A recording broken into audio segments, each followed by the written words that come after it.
ಎಲ್ಲರಿಗೂ ನಮಸ್ಕಾರಗಳು. ನಾನು ಮಂಜುನಾಥ್ ಬಂಗಾರ್ ಅಂತೇಳಿ. ಕನ್ನಡ ಆಧ್ಯಾತ್ಮಿಕ ಪುಸ್ತಕಗಳು ನನ್ನಲ್ಲಿರುವ ಸಂಗ್ರಹವಾದ ಪುಸ್ತಕಗಳ ಒಂದು ಪುಟ್ಟ ಪರಿಚಯವನ್ನು ತಮಗೆ ತಿಳಿಸಲು ಇಚ್ಛೆಪಡುತ್ತೇನೆ. ಮೊದಲನೇ ಪುಸ್ತಕ ಎರಡನೇ ವಿಡಿಯೋ ಆಧ್ಯಾತ್ಮಿಕ ದರ್ಶನ ಅಂತೇಳಿ.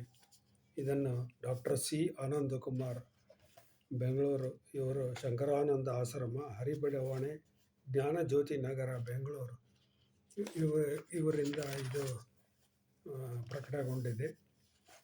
ಇದು ಅರ್ಪಣೆ ಮಾಡ್ತಾರೆ.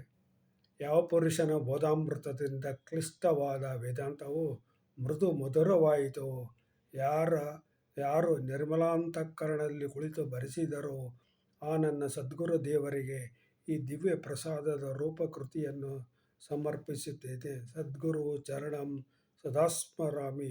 ಓಂ ಶಾಂತಿ ಶಾಂತಿ ಶಾಂತಿ ಅಂತ ಬರೀತಾರೆ. ಇದರ ಬೆಲೆ ಸುಮಾರು 375 ರೂಪಾಯಿ.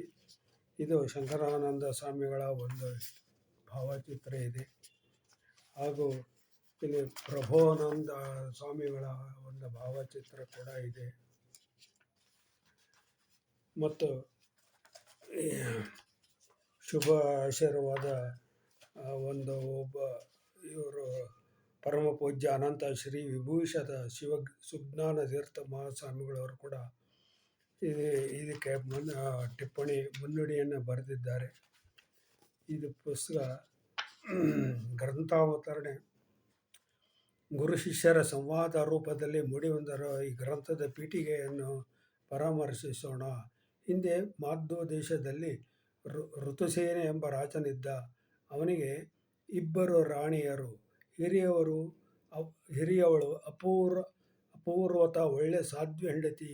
ಕಿರಿಯವಳು ರುಮಾ, ಸ್ವಲ್ಪ ದರ್ಪ ಜಾಸ್ತಿ.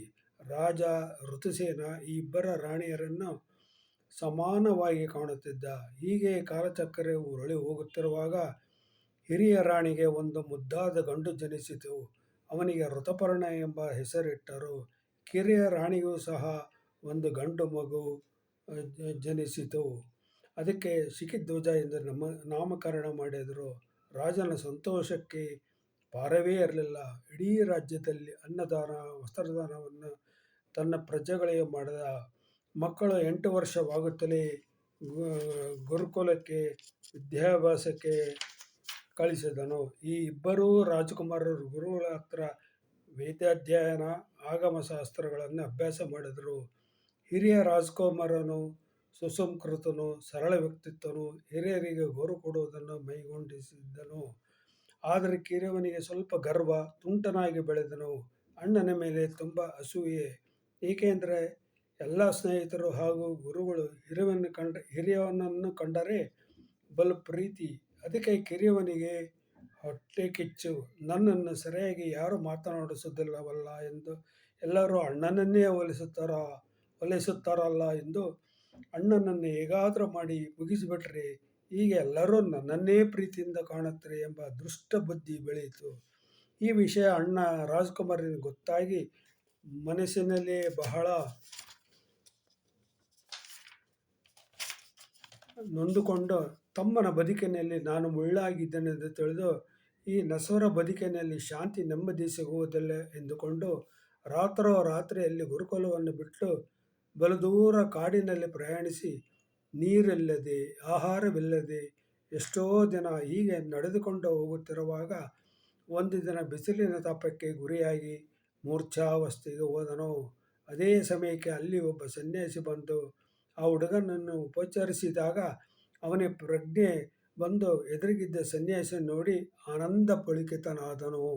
ಆಗ ತನ್ನ ವೃತ್ತಾಂತವನ್ನು ಎಲ್ಲ ಹೇಳಿ, ಸ್ವಾಮಿಗಳೇ, ನನ್ನ ಬದುಕಿನಲ್ಲಿ ಉತ್ಸಾಹ, ಆನಂದ, ಶಾಂತಿ, ಸುಖ ಯಾವುದೂ ಕಾಣುತ್ತಿಲ್ಲ. ಆದ್ದರಿಂದ ದಯಮಾಡಿ ತಾವು ನನ್ನನ್ನು ಶಿಷ್ಯನಾಗಿ ಸ್ವೀಕಾರ ಮಾಡಿಕೊಂಡು ಮುಕ್ತಿ ಮಾರ್ಗದಲ್ಲಿ ಸಾಗುವಂತೆ ನನ್ನನ್ನು ಕರುಣಿಸಿ ಎಂದು ಸಾಷ್ಟಾಂಗ ನಮಸ್ಕಾರ ಮಾಡಿದನು.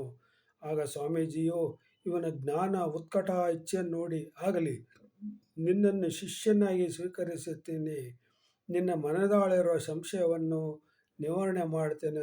ಹೀಗೆ ಗುರು ಶಿಷ್ಯರ ಪ್ರಶ್ನೋತ್ತರವು ಸಂವಾದ ರೂಪದಲ್ಲಿ ಇದೆ ಅಂತ ಇದರಲ್ಲಿ ಎಲ್ಲ ಪುಸ್ತಕದಲ್ಲಿ ಇದೆ. ಇದು ತುಂಬ ಓದಲಿಕ್ಕೆ